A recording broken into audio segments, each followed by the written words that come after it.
વિદ્યાર્થી મિત્રો, આપણે વાત કરીએ છીએ પાઠ 11 માહિતીના સ્ત્રોત અને તેનું સંકલન. અને આજે છેલ્લા પીરિયડમાં આપણે મધ્યવર્તી સ્થિતિના માપદંડો પૈકી બહુલકની વાત કરવાની છે.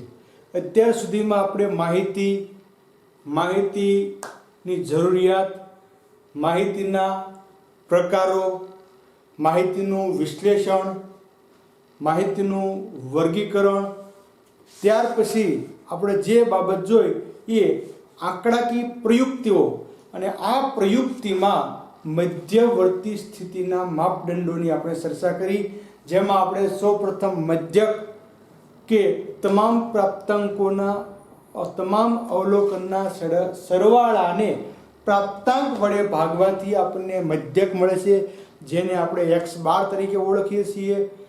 એમાં તમામ બાબતની આપણે સ્પષ્ટતા કર્યા પછી આપણે મધ્યસ્થની વાત કરી. તો મધ્યસ્થ એટલે વચ્ચેનો, આવો એનો અર્થ થાય છે. અને એમાં બે બાબત આપણે જોઈ કે જો અયુગ્મ પ્રાપ્તાંકો હોય, અયુગ્મ અવલોકનો હોય તો કુલ પ્રાપ્તાંક વત્તા 1 ભાગ્યા 2 કરી અને એનો આપણને કિંમત મળે છે. પણ જો અવલોકનો યુગ્મ હોય એટલે કે બેકી સંખ્યામાં હોય તો આપણે n ભાગ્યા 2 કરી અને n ભાગ્યા 2 મું અવલોકન વત્તા n ભાગ્યા 2 વત્તા 1 મું અવલોકન ભાગ્યા 2 કરી અને બંને સૂત્ર દ્વારા આપણે મધ્યસ્થની માહિતી મેળવી શકીએ છીએ. મધ્યસ્થને આપણે સંકેતમાં m તરીકે ઓળખીએ છીએ. મધ્યસ્થમાં મોટા ભાગે મધ્યસ્થની બંને બાજુએ એના કરતાં વધારે કિંમત ધરાવતા અને ઓછી કિંમત ધરાવતા અવલોકનોની સંખ્યા લગભગ સરખી હોય છે. એ બાબત આપણે જોઈ. અને આજના દિવસે આપણે મધ્યવર્તી સ્થિતિનું ત્રીજું માપ એટલે બહુલક. જો શબ્દો જોઈએ તો એના પરથી આપણને વ્યાખ્યા યાદ રાખવી સરળ પડશે. બહુ એટલે વધારે વખત, અને લક એટલે ભાગ્ય, આવવું. જે અવલોકનમાં જે સંખ્યા વધારે વખત આવતી હોય, એક કરતાં વધારે વખત આવતી હોય અને પુનરાવર્તિત થતી હોય, આવી સંખ્યાને આપણે બહુલક તરીકે ઓળખીએ છીએ. માહિતીમાં જે સંખ્યા વધારે વખત પુનરાવર્તિત થતી હોય આવી સંખ્યાને આપણે બહુલક કહીએ છીએ. બહુલક એટલે વધારે વખત આવવું, બહુ, અને લક એટલે ભાગ્ય, મળવું. વધારે વખત જે સંખ્યા મળે તેને આપણે બહુલક તરીકે પ્રયોજી શકીએ અથવા બતાવી શકીએ.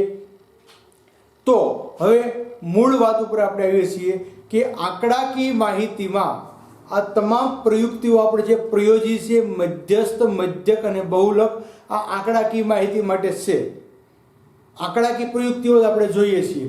એટલે આંકડાકીય માહિતીમાં અવલોકનોમાં એકથી વધુ વખત, આંકડાકીય માહિતીમાં જે અવલોકનો છે તે અવલોકનમાં એકથી વધુ વખત પુનરાવર્તિત પામતા અવલોકનના મૂલ્યને બહુલક કહે છે. એકથી વધારે વખત, 2 વખત આવે, 3 વખત આવે, પછી ગમે એટલી વખત આવે, પણ એકથી વધારે વખત પુનરાવર્તન પામતા અવલોકનના મૂલ્યને, જે અવલોકન વારંવાર પુનરાવર્તિત થતું હોય તેને આપણે બહુલક તરીકે ઓળખીએ છીએ.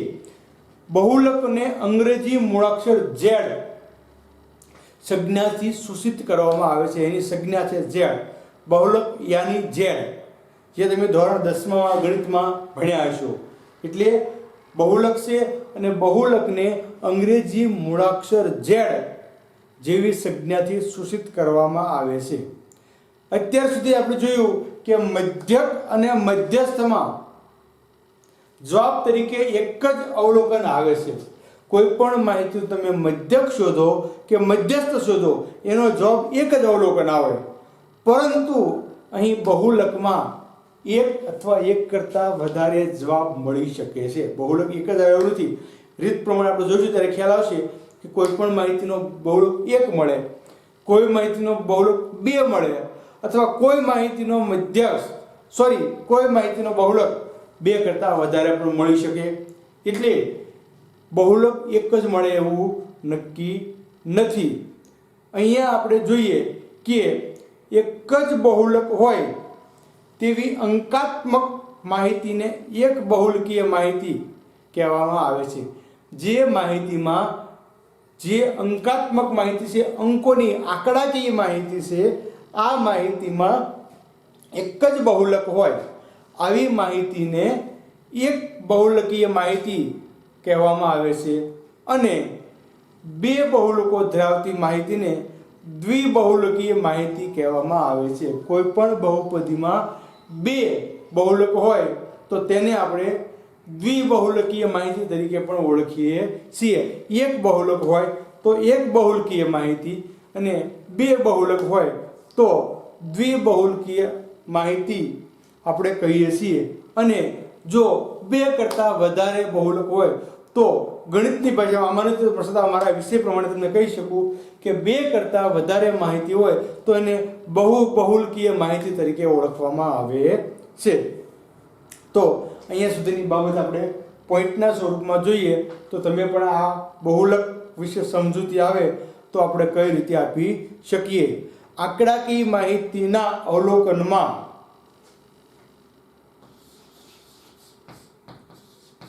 આંકડાકીય માહિતીના અવલોકનમાં આંકડાકીય માહિતીના અવલોકનમાં એકથી વધુ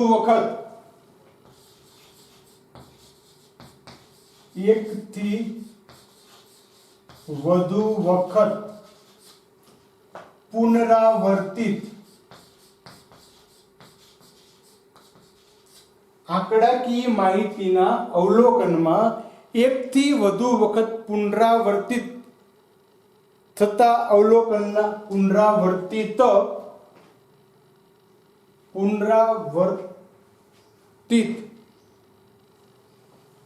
પુનરાવર્તન એમ નથી તો એકથી વધુ વખત પુનરાવર્તન થતા અવલોકનના મૂલ્યને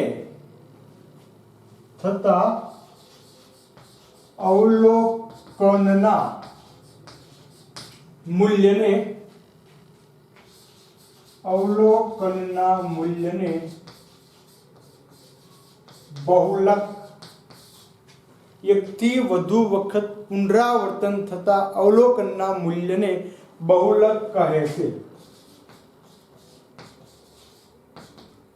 બહુલકને અંગ્રેજી મૂળાક્ષર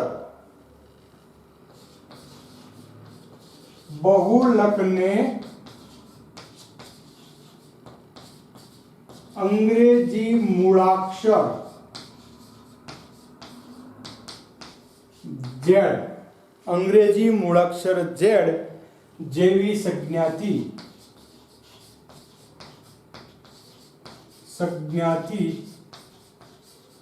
સૂચિત બહુલક મૂળાક્ષર Z જેવી સંજ્ઞાથી સૂચિત કરવામાં આવે છે.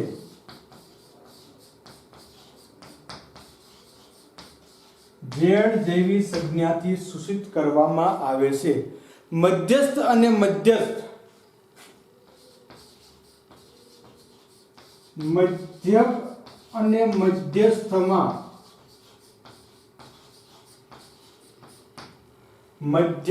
અને મધ્યસ્થમાં જવાબ તરીકે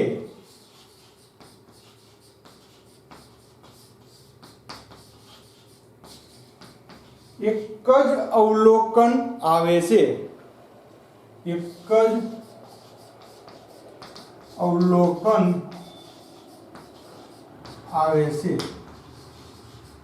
જ્યારે બહુલકમાં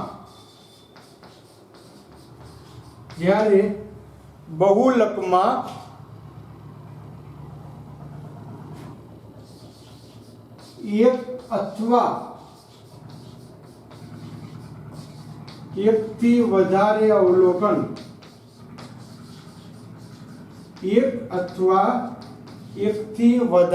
અવલોકન જવાબ રૂપે હોઈ શકે.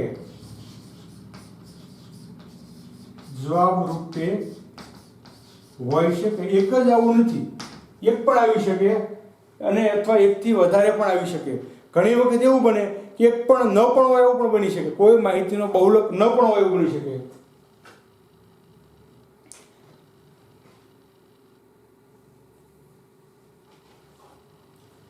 એકથી વધારે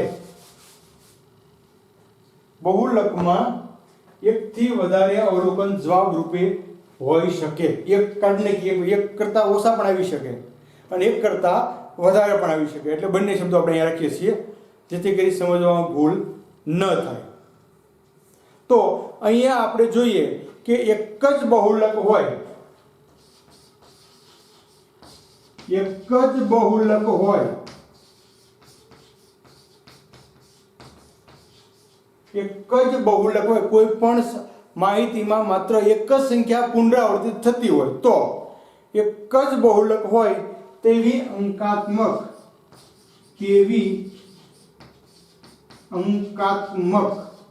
અંકવાળી અંકાત્મક માહિતીને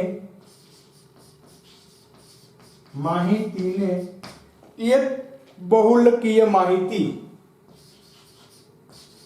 એક બહુલકીય માહિતી કહેવાય છે. જેમાં એક જ બહુલક હોય તેવી. જો બે બહુલક હોય, બે બહુલક હોય તેવી અંકાત્મક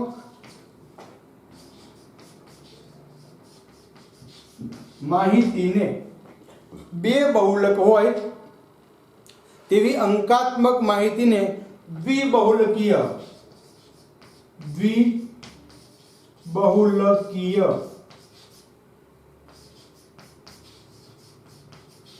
માહિતી કહે છે. ઘણી વખત એવું બની શકશે કે કોઈ અંકાત્મક માહિતીમાં બે કરતા વધારે બહુલક હોઈ શકે અને કોઈ માહિતીમાં એક પણ બહુલક ન હોઈ શકે. આવું પણ બની શકે. કોઈ અંકાત્મક માહિતીમાં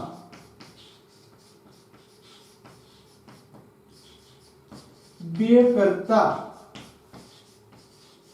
વધુ બહુલક પણ હોઈ શકે અને એક પણ બહુલક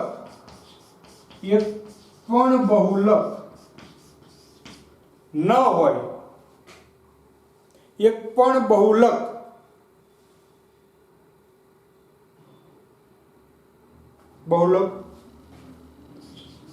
ન હોય તેવું પણ બની શકે. એટલે દરેક માહિતીમાં બહુલક હોય આવું ફરજિયાત નથી. મધ્યક કે મધ્યસ્થ હોઈ શકે પણ દરેક માહિતીમાં બહુલક હોય જ આવું ફરજિયાત નથી. એટલે કોઈ માહિતીમાં એક પણ બહુલક નક્કી કરી શકાય નહીં. એટલે એક પણ બહુલક ન મળી શકે આવું બની શકે. સાથે સાથે આપણે જોઈએ કે એક પણ અવલોકન એકથી વધુ વખત આવતું નથી. તેથી આ માહિતીનો બહુલક, તેનો મધ્યક મધ્યસ્થ શોધી શકાય પણ બહુલક મળતો નથી. જો કોઈ માહિતીમાં એક પણ અવલોકન પુનરાવર્તન થતું ન હોય તો તે માહિતીનો બહુલક મળી શકતો નથી. કેમ કે આપણે વાત પહેલા જ કરી કે જો માહિતીનો અવલોકન પુનરાવર્તિત થતું હોય તો તેને બહુલક કહેવાય. પણ કોઈ માહિતીમાં પુનરાવર્તિત થતું ન હોય તો આવી માહિતીનો આપણને બહુલક મળતો નથી. આવી માહિતી બહુલક વગરની હોય છે. એટલે આપણે કહી શકીએ કે કોઈ પણ માહિતીને બહુલક મળતો નથી. સાથે સાથે આપણે એવું પણ કહી શકીએ કે કોઈ પણ માહિતીને એક કરતાં વધારે બહુલક હોઈ શકે, એક પણ હોઈ શકે, બે હોઈ શકે, બેથી વધુ પણ હોઈ શકે અને ન પણ હોઈ શકે. આ ચાર બાબત તમારા મગજમાં આવવી જોઈએ તો જ આપણે બહુલકને યોગ્ય રીતે સમજી શકીએ. તો આ રીતે આપણે આંકડાકીય માહિતીના અવલોકનના આધારે તેમના મધ્યક, મધ્યસ્થ અને બહુલક શોધી શકાય છે. આ ત્રણેય મૂલ્યોને આંકડાની મધ્યવર્તી સ્થિતિ કહે છે. આંકડાની મધ્યવર્તી સ્થિતિ એટલે શું? તો આંકડાકીય માહિતી પરથી મેળવવામાં આવતા મધ્યસ્થ અને બહુલક ના જે મૂલ્ય મળે છે આ ત્રણેય મૂલ્યોને આપણે આંકડાકીય મધ્યવર્તી સ્થિતિ તરીકે ઓળખી શકીએ છીએ. તો અહીંયા સુધીમાં આપણે બહુલકની બાબત જોઈ. હવે બહુલકના દાખલા કઈ રીતે ગણી શકાય અથવા બહુલક કઈ રીતે શોધી શકાય કે એક કરતાં વધારે બહુલક છે કે નહીં એ આપણે એના ગણતરી દ્વારા શીખી શકીએ. તો હવે આપણે થોડાક ઉદાહરણ જોઈ અને એ પ્રમાણે દાખલા ગણવા માટે પ્રયત્ન કરીએ.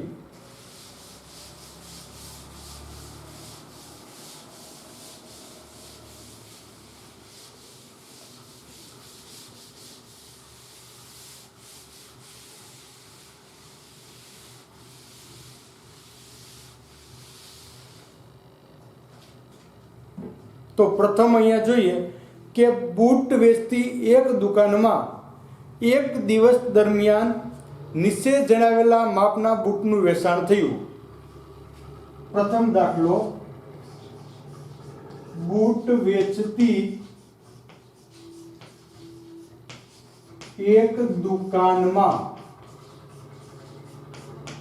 બૂટ વેચતી એક દુકાનમાં એક દિવસમાં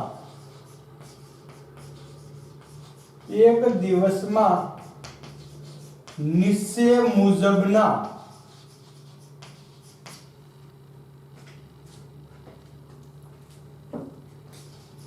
માપના બૂટનું વેચાણ થયું. જો બૂટ આપણે ખબર છે નંબર આવે 5 નંબર ને 6 નંબર ને 7 નંબર, તો અહીંયા બૂટના માપ 6 6 9 8 6 6 9 8 7 7 7 7 7 9 8 7. તો બહુલક શોધો. જો અહીંયા આપણે કુલ કેટલા બૂટ વેચાણ એવું કાંઈ જોવાનું નથી. આપણે ચડતા ક્રમમાં ગોઠવીએ તો સરળ પડશે, ન ગોઠવો તો એની પણ જરૂર નથી. તો આપણે ડાયરેક્ટ જોઈ શકીએ છીએ કે 6 કેટલી વખત છે? 2 વખત, 7 1 2 ને 3 વખત, 8 2 વખત, 9 2 વખત, તો વધુ સંખ્યા 7 છે. છતાં ચડતા ક્રમમાં ગોઠવી દઈએ તો ચડતા ક્રમમાં ગોઠવતા તો પેલા 6 6 7 7 7 8 8 9 અને 9. તો અહીંયા જોઈએ કે 6 8 અને 9 બે વખત આવે છે. 7 જે છે એ 3 વખત આવે છે, બરોબર. તો વધુ અવલોકન 7 નું મૂલ્ય ધરાવતા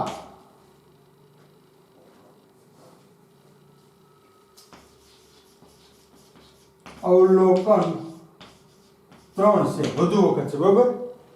7 નું અવલોકન ધરાવતા અવલોકન 3 છે.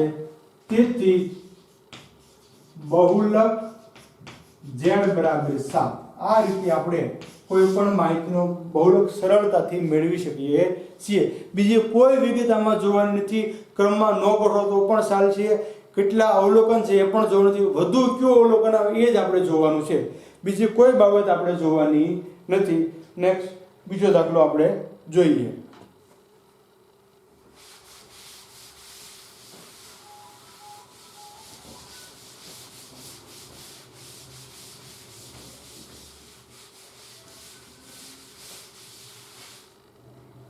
તો બીજો દાખલો છે, એક શહેરના 7 દિવસનું તાપમાનના આંકડા નીચે મુજબ છે. એક શહેરના 7 દિવસના તાપમાનના આંકડા નીચે મુજબ છે. 7 દિવસના તાપમાનના આંકડા નીચે મુજબ છે. 26 29 33 26 29 33 36 32 31 28 32 31 31 1 2 3 4 5 6 7 છે તો અવલોકનનો બહુલક શોધો. તો અહીંયા તમે જુઓ 26 એક જ વખત છે, 29 એક વખત, 33 એક વખત, 36 એક વખત, 32 એક વખત, 31 એક વખત અને 28 એક વખત. બધી માહિતી એક જ વખત છે. એક પણ અવલોકન પુનરાવર્તિત થતું નથી. બરોબર? અવલોકન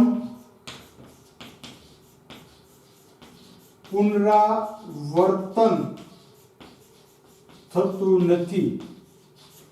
તેથી બહુલક z બરાબર 0. કોઈ પણ માહિતીનો બહુલક ન મળે આવું બની શકે, બહુલક મળતો નથી. બરાબર? એટલે કહી શકીએ, અથવા આમ પણ લખી શકો, અવલોકન પુનરાવર્તન થતું નથી. તેથી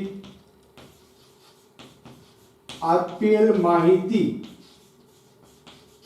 નો બહુલક નથી અથવા નથી મળતો. કેમ કે કોઈ પણ માહિતી પુનરાવર્તિત ન થતી હોય તો તેને આપણે બહુલક કહી શકતા નથી. અહીંયા જોયું કે 7 દિવસમાં એક પણ દિવસ તાપમાનમાં પુનરાવર્તન થયું નથી. એટલે જો એક કરતાં વધારે વખત કોઈ સંખ્યા આવતી હોય તો એને આપણે બહુલક કહી શકીએ. એટલે આ માહિતીમાં બહુલક મળતો નથી. નેક્સ્ટ ત્રીજો દાખલો આપણે જોઈએ.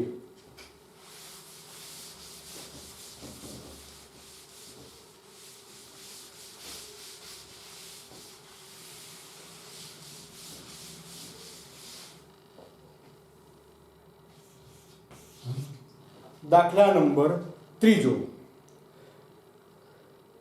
વિવિધ વિષયમાં 15 સંશોધકોની ઉંમર નીચે પ્રમાણે છે.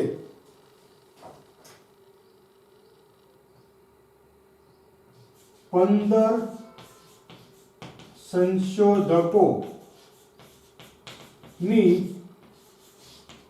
ઉંમર નીચે પ્રમાણે છે.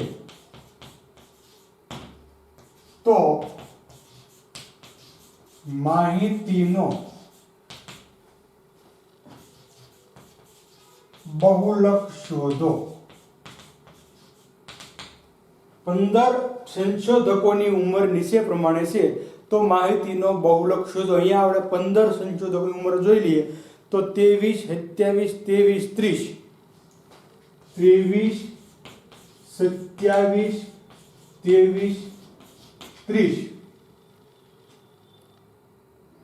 32 28 37 32 28 23 23 25 23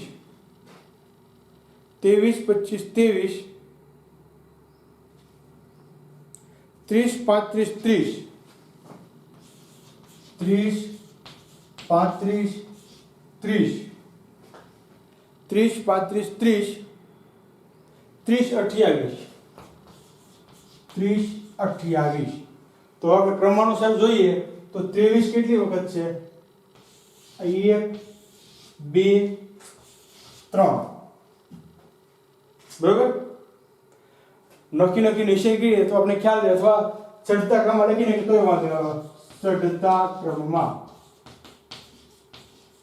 ક્રમમાં સૌથી ઓછી ઉંમરના 23 23 23 23 પછી 24 નથી 25 એક વખત, 26 નથી 27 છે, 28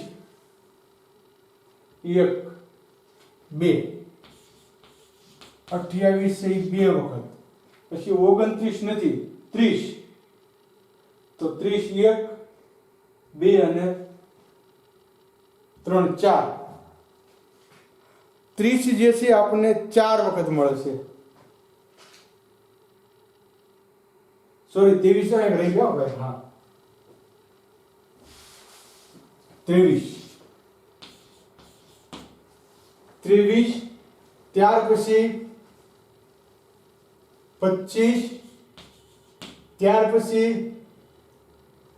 27 હવે 28 તો 28 એક અને 2 વખત છે.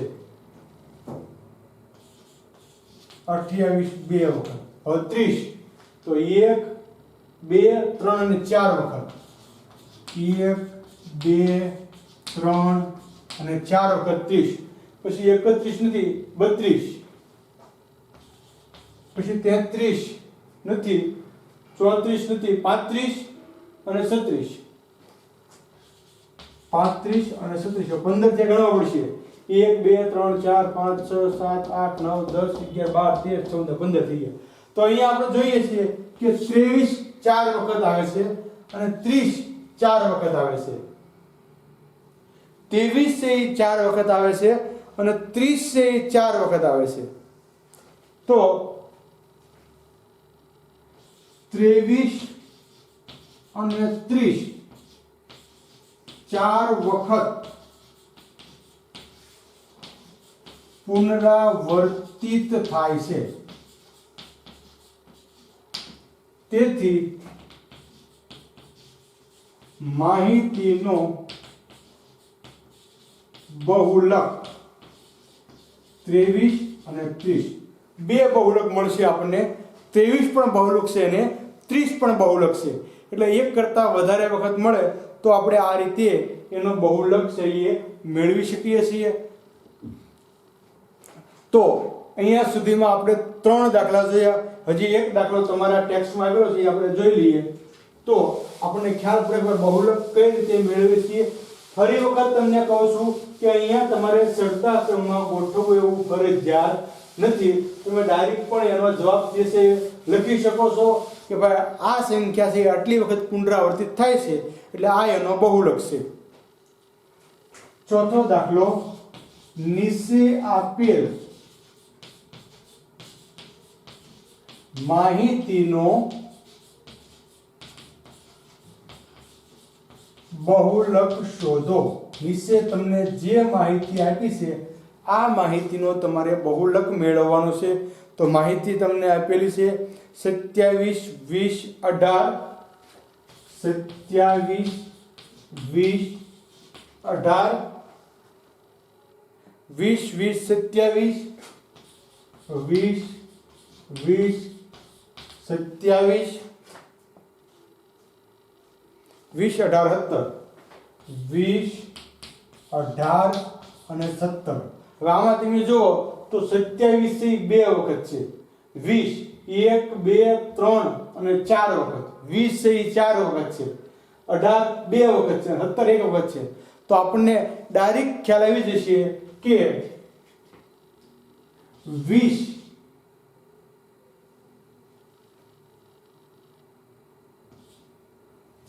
20મું જે 20 અવલોકન જે છે એ 4 વખત આવે છે, બરોબર.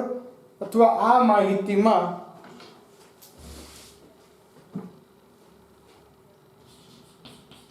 માહિતીમાં 20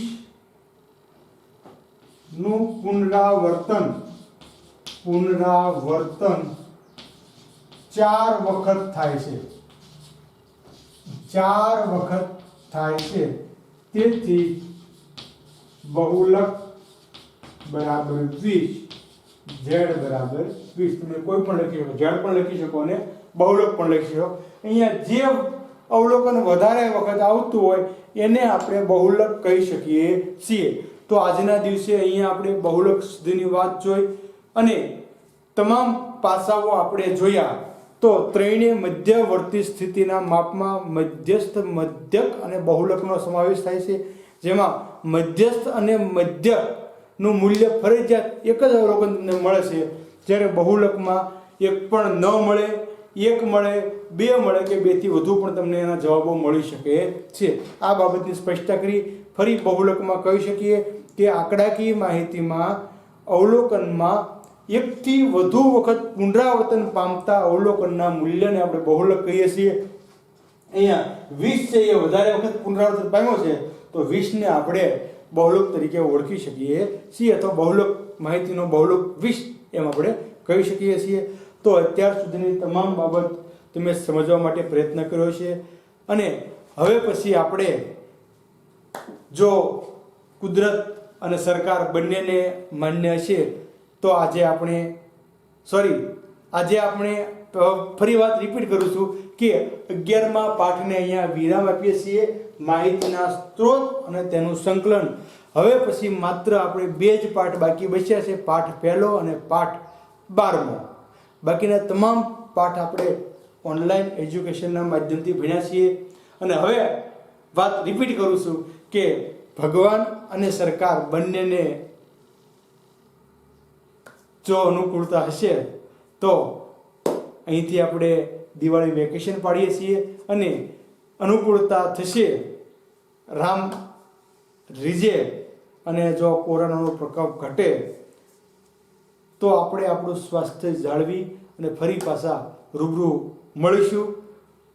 નહીતર આમ જ પરોક્ષ રીતે આપણે મળતા રહીએ છીએ, સાથે સાથે આપણો અભ્યાસ દોહરાવીએ છીએ.